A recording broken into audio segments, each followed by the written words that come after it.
Yo guys, Galawan Game here. So, Spiral Pierce build tayo ngayon. So, nakaraan pa tong update, pero ngayon lang tayo nakagawa ng video kasi busy tayo netong mga nakaraang araw. So, umpisahan na natin guys. So, dito sa weapon natin, Spiral Pierce weapon, yung Cyclone Glaive. Tapos, madali na lang tayo mag-switch pag Spiral Pierce, tsaka Pierce build. Ayan. Tapos, sa armor natin, Tears armor lang tayo. Yung iba ginagawa is Magic Offset. Ayan. Pero hindi natin yung ginagawa dahil nga malakas kumain ng SP yun. Tapos dito sa accessories natin, nakadalawang Nile Rose lang na may All Baron card, tas Horong card. Dito sa kabila natin is naka Bongon tayo. Pero pinakamaganda dito is naka Mantis card ka. So naka Bongon card ako kasi bash type naman talaga ako. So niretain ko na lang yung Bongon card. Tapos wala rin naman akong mga Mantis card. Ayan. Kaya iniwan ko na lang yan dyan. Tapos, ayan, sa core natin, Spiral Surge 7.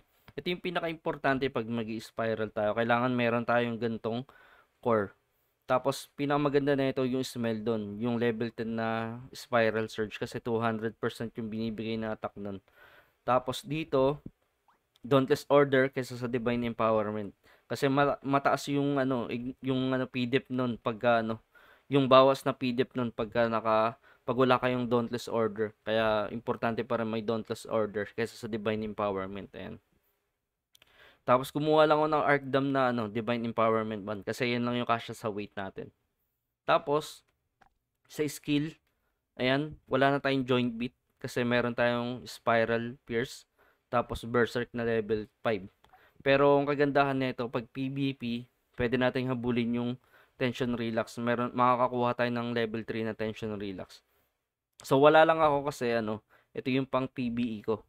Ayan.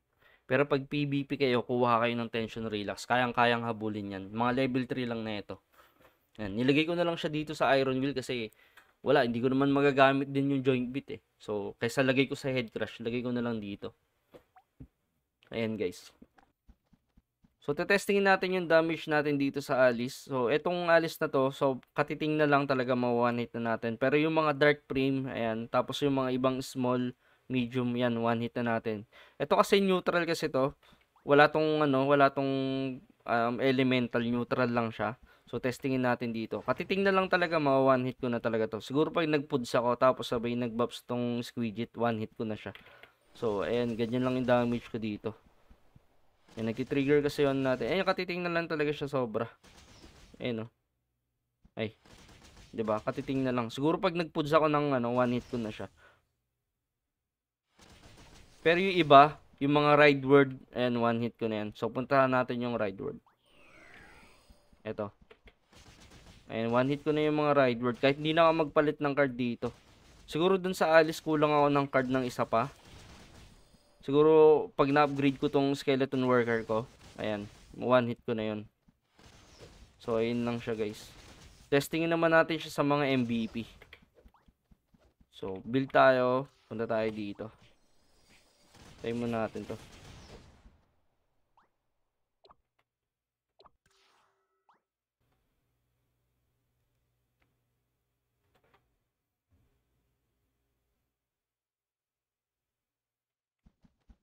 So, dito naman sa mga MVP, ito na yung damage natin. Ayan. So, saglit lang natin mapapatay to. Pag dito. Pag sa labas, hindi naman natin ganito kabilis mapatayin. Mabilis lang kumain ng buhay dahil solo lang tayo. Dahil alam naman natin, pagka mas maraming tao, mas matagal siya mamatay. So, ayan yung mga damage natin. Sa testing natin sa Goblin Chip. Ayan, 1.1. So, ang card ko lang yan ay naka-skeleton worker tsaka Hydra.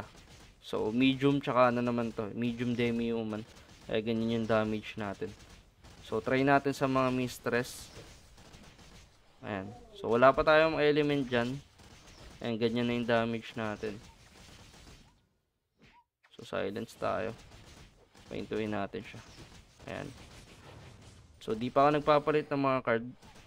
Ganyan na yung damage natin. So, ang lakas ng Spiral Pierce talaga ngayon.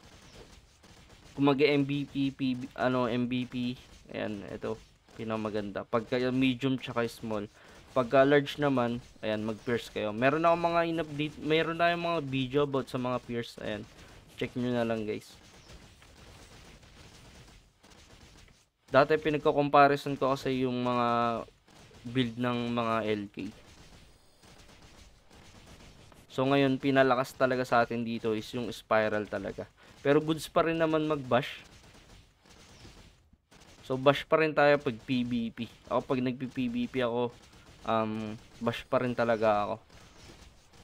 Kasi nasubukan ko tong spiral. Pag mga mangkukunat, mga paladin, wala, patay pa rin tayo guys. Pinaka sumasabay pa rin talaga yung bash. Tsaka goods yung bash kasi dami nilang natatamong ano doon, nakaka-stun pa.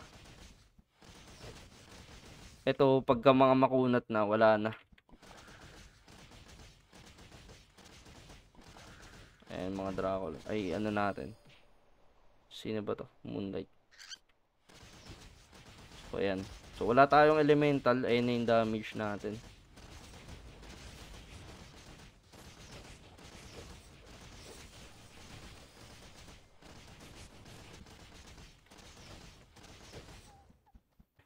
So, yun guys. Thank you so much sa panonood. At huwag kalimutan mag-subscribe at like sa video natin. So, check nyo yung channel ko. Makikita nyo yung mga LK guide dyan. So, yan. Thank you guys so much.